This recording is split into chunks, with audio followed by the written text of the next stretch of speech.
This might be one of the shortest and most impactful podcast episodes that you've heard in a long time. At least I hope so. Of all of the topics that I coach people on and that I speak about, I would say that personal branding and helping people articulate or narrate their unique brand makes the biggest impact. Typically, I run my coaching clients through several exercises to help them identify their unique brand, including, but not limited to, seeking input from others, taking personality tests, creating your personal Venn diagram, running through some mental exercises, reviewing formal work feedback and evaluations, completing worksheets that I assign, and lots more. And of all of these personal branding exercises, identifying their archetype is the one that they most often tell me is the most helpful. So I thought I'd spend an episode coaching you on how to identify your unique professional identity archetype and what you can do with this information to help you be your happiest and most successful self. Are you ready? Let's do this. Let's talk about talk. Welcome to Talk About Talk podcast episode number 183. What's my archetype? In case we haven't met, my name is Dr. Andrea Wojnicki. Please just call me Andrea. I'm an executive communication coach at Talk About Talk, where I coach ambitious executives like you to communicate with confidence and establish credibility so that you can achieve your career goals. The topics I cover are all focused on communication, including things like overcoming imposter syndrome, becoming a great storyteller, listening like a leader, nailing your formal presentations, establishing executive presence, and establishing your unique personal brand. You can learn from me through private one-on-one coaching, corporate workshops, keynote speeches, the boot camps that I lead, the archive of this podcast, and through my email newsletter. If you go to talkabouttalk.com, you can sign up for that newsletter right there. It's like getting free coaching from me every 2 weeks. And while you're on the talkabouttalk.com website, I encourage you to take the Archetypes quiz. That is the topic of this week's episode. I'm going to help you identify which of the 12 professional identity archetypes resonate most with you and what you can do with this insight. Just go to talkabouttalk.com/archetypes quiz. Okay. By the end of this episode, you're going to understand the power of identifying your professional identity archetype and how you can use your archetype to accelerate your career trajectory. Here's how this episode is going to go. First, I'm going to define archetypes for you, give you the Archetypes 101 lecture. Don't worry, it'll be brief. Then I'm going to share a list of 12 professional identity archetypes. Your challenge is to identify which one or two of these archetypes resonate most for you. I encourage you to do this both qualitatively by listening to my descriptions and thinking about which one or two archetypes resonate most with you, and then also by taking the Archetypes quiz at talkabouttalk.com/archetypes quiz. This quiz is kind of like a personality test. It's going to help validate for you which archetype resonates the most. So let's start with this. What are archetypes? Simply put, archetypes are universal patterns. Got that? Universal patterns. Universal as in broadly understood by many or most, as well as universal as in over time. Many archetypes researchers highlight that archetypes, these universal patterns, have been around since stories have been told. Think Athenian philosopher Plato, way back in 400 BC. Think mythology. If you consider the etymology of the term archetype, there's arche, which means beginning or origin, as in the word archaic. And then there's type or typos, as in pattern or model. More recently, just 100 years or so ago, Swiss psychiatrist Carl Jung talked about how archetypes relate to our collective unconscious. An aside, Carl Jung also developed several other important psychological concepts, such as the persona and extroversion and introversion.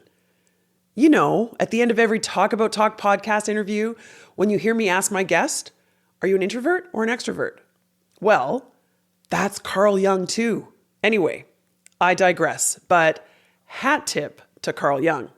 So, Carl Jung, he's the scholar who established that archetypes are innate representations that universally exist in our minds. These archetypes, or universal patterns, typically come in the form of two things, either characters or stories. And these universal patterns are commonly adopted by fiction writers and movie writers as a means to help us readers or audiences make sense of the story. Much of the research or the papers that you'll find talking about archetypes identify 12 common archetypes. So why should we take the time and the energy to identify which one of these 12 archetypes resonates most for us? Well, based on my experience coaching thousands of executives, I can tell you that this can be a very powerful exercise. First of all, people love being diagnosed.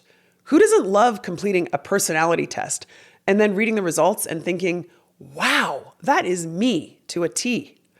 We feel seen and recognized. That's a good thing. But there is a lot more to this archetypes thing. Understanding your archetype can help you create your narrative. You can adopt the words and the phrases and the ideas associated with your archetype to describe your leadership style, your personality, your values. You get the idea. And you can do this knowing that this description, this archetype, will make sense to others. Based on all the research on archetypes, we know this is a universal pattern. It's not that you're walking up to people and explicitly declaring, I am a magician and a sage, but rather you reference your strengths and your passions in these terms. So, archetypes can help you clarify your narrative. They can also provide you with focus and direction. It's not that you won't evolve or grow or change, but chances are that the themes associated with your archetype will describe your strengths, perhaps things you could focus on and succeed. And last, people tell me that knowing their archetype has provided them with a confidence boost. Okay, let's get into this. Which archetype resonates most for you? We are not all heroes, are we? I know I'm certainly not a hero, but I do know which archetype resonates for me. Do you know yours? Before I read you this list, I want to share something important with you. For our purposes, I have substituted several of the archetype labels to make them more relevant for our professional or career context. There are some words that, even if they do accurately define us, they're less suitable for this career context. I mean, imagine being on a job interview and telling the interviewer that you are a lover or innocent or even a rebel. So I changed a few of the archetype labels without changing the main idea. Specifically, lover became impassioned, innocent became optimist, and rebel became revolutionary. The main theme for each of these remains the same, just the labels changed to make them more relevant for our professional or career context. Okay, to make this easier for you, there is a list in the show notes that briefly describes each of these 12 archetypes. Whether you're watching this on YouTube or listening on Spotify or Apple or wherever, just click on the show notes and you'll see the list there. Now, I'm going to take you briefly through the 12 most common archetypes, and I have a challenge for you. Listen to the descriptions and think about the extent to which each resonates for you personally. Okay, here's the list in alphabetical order: caregiver, citizen, creator, explorer, hero, impassioned, jester, magician, optimist, revolutionary, ruler, and sage. Now I'm going to read that list again, this time with a brief summary of how you might show up at work if this archetype resonates for you.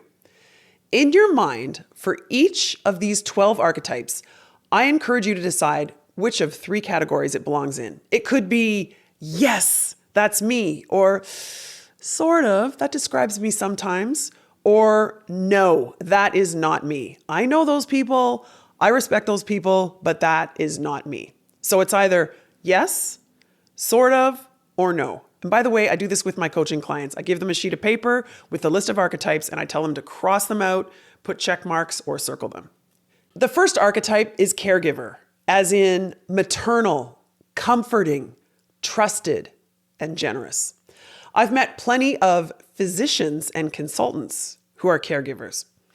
And certainly you do not need to be in a vocation where you are literally caring for people to be a caregiver archetype. But it is true that sometimes our personality can draw us to a particular career. Now ask yourself, compared to others, are you a caregiver? Yes, sort of, or no? Next, creator. Think investor. Think inventor, artist, designer, unique, maker, and vibrant. If creativity and expression is your default, you might be a creator. Is this a yes, a sort of, or a no? Are you a creator? Next is the citizen archetype, as in hardworking, friendly, down to earth, and loyal. Whenever I think of the citizen archetype, I always think of Michelle Obama. Think of that person that everyone wants on their team. Is this you? Yes, sort of, or no? Next, explorer, as in adventurous, innovative, pioneering, investigator, and trailblazer. I remember a CEO that I coached a few years ago who was definitely an explorer archetype. In every one of his positions over the last 15 years, he had pioneered new categories or created new products. He was a trailblazer. What about you? Are you an explorer? Yes, sort of, or no? Next, we have the hero. Hero as in disciplined, inspiring, strong, brave, warrior, and champion. This is a very interesting one. We'd all love to be called a hero, right? But there is a specific definition here. Are you a warrior making sacrifices on behalf of a cause? Think about people like Malala or Nelson Mandela. Are you a warrior too? A hero? Yes, sort of, or no? Okay, next, the optimist archetype. You're kind. You are pure. You smile a lot. You bring positive energy to meetings, and your optimism is contagious. Is this you? Yes, sort of, or no? The next archetype is the jester. This is an obvious one. Jester as in humorous, comedic, an entertainer, playful, irreverent, and lighthearted. I remember coaching one woman who had just received a big promotion to be chief of staff at her large global organization. When we were talking about archetypes, she said, "I'm definitely a jester, Andrea, but I hide it at work. It is just not appropriate." Hang on a sec, I said. Didn't you just get promoted? Doesn't your boss know about your sense of humor? Of course he does. Of course you don't tell inappropriate jokes, but having a sense of humor can be a strength. You're the one who brings levity to intense or even dire conversations. You know what? She felt so relieved. I could tell by the look on her face. And a while later, I got an email from her saying this had changed everything for her. She was happier and more successful than she'd ever been, mostly because she was being herself, including being the jester. So, are you a jester? Yes, sort of, or no? Moving on, we have the impassioned archetype. The impassioned archetype is focused on senses, relationships, memories, and inclusivity. I've noticed in my coaching practice that several senior HR executives resonate with this archetype. It's not surprising. What about you? Yes, sort of, or no? Next, we have the magician archetype. This is about transformation, dreaming, being a visionary, or even a spiritual guide. And don't let that word spiritual scare you away. You might be a magician if you are focused on change and impact. Is this you? Yes, sort of, or no? Moving on, the revolutionary archetype. You are radically distinct, bold, and unapologetic. Whenever I think about this revolutionary archetype, I remember a CEO I coached a few years ago who told me that he purposely wore a black motorcycle jacket to work on his first day. He wanted to reinforce his reputation, his identity as a rebel. So, are you a revolutionary? Yes, sort of, or no? Now the ruler archetype, as in authoritative, influential, political, connected, sophisticated, and ambitious. I can think of a few friends of mine who are incredibly successful and who are senior leaders. These folks are rulers. I remember during COVID, I was running some online personal branding boot camps with female executives all over the world. And when we got to the ruler archetype, this one woman raised her hand and said in her beautiful, deep voice, "I believe I am a ruler." We all laughed. Yes, of course she's a ruler. You could tell immediately. It's amazing when you read a description and you know it's you. Okay, we're on to the last archetype, sage, as in learner, teacher, academic, analytical, and wise. Personally, I think I've been a sage since I was a young kid. Whenever we were playing house, like who's going to be the mom, who's going to be the dad, who's going to be the baby, who's going to be the dog, I would say, I want to be the teacher. What about you? Are you a sage?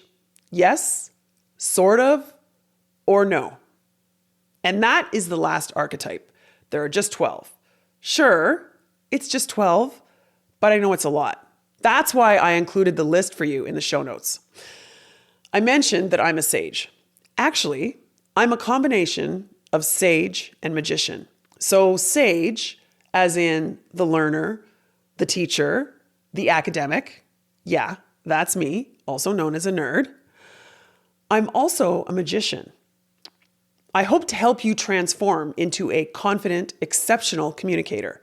My best day at work is when someone tells me that I helped them improve or transform. So the question is, how should you feel when you've effectively identified your one or two archetypes? Let me tell you, you should feel excited. You should feel satisfied. Stories should come easy to illustrate you in your role as this archetype. This is your happy place. And the benefits of identifying your archetype? Again, knowing your archetype will help you create your narrative. You can adopt the words and the phrases and the themes associated with your archetype to describe your leadership style, your personality, your values, and on and on. It will also provide you with focus and direction, and it's sure to boost your confidence. Last, I want to share with you 3 important things to keep in mind with all this. First, there is no hierarchy of archetypes. No one archetype is better or worse than another. The hero is no better than the optimist, and the sage is no better than the caregiver. The true power here lies in identifying which 1 or 2 archetypes truly, deeply resonate with you, your purpose, your default, and your essence. Second, your goal is to identify which 1 or 2 archetypes resonate most for you, not more than 2. I used to think identifying your 1 archetype was the goal, but I've witnessed for many clients the powerful identity that can come from the intersection of 2 archetypes, like for me, magician and sage. If you narrowed it down to 3, then I challenge you to identify which 1 is primary and the other 2 would be secondary. In other words, 3 primary archetypes is too many. Your goal is to identify your top 1 or 2 archetypes.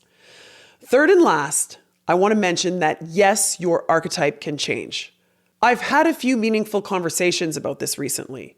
First, with the University of Toronto professor Maya Dikic, whom I interviewed in episode 157. And then more recently with Harvard professor Jerry Zaltman, who shared with me his concern of pigeonholing people in a conversation that we had recently about archetypes. Here's the thing. Yes, we evolve as humans. Thank goodness, right? We all have chapters or seasons in our lives when particular archetypes might be more or less resonant. Your archetypes can change. Got that? So, there is no hierarchy of archetypes. They are all good. Your goal is to identify 1 or 2, no more than 2 archetypes that resonate for you. And yes, your archetype can change. I should mention one more thing. I touched on this briefly when I was describing the 12 archetypes. Sometimes people with a particular archetype might be drawn to a particular vocation. Like say, caregivers might be drawn to nursing. That's an obvious example. I recognize that, but you get the idea. I hope you don't take this to mean that you have to conform to succeed. In fact, being unique can be a part of your strength. Standing out is a good thing. Some of the most successful people in a certain vocation are successful because of something that makes them stand out relative to their peers. And that is one of the main points of this episode. Identifying your unique strengths can make you more successful and more satisfied than ever. Identifying your archetype can help you get there. So take the quiz. It's at talkabouttalk.com/archetypes quiz. Please email me and let me know which archetype resonates for you. I love hearing from you. You can connect with me through the talkabouttalk.com website, or you can connect with me on LinkedIn and message me there. Thanks for listening, and talk soon.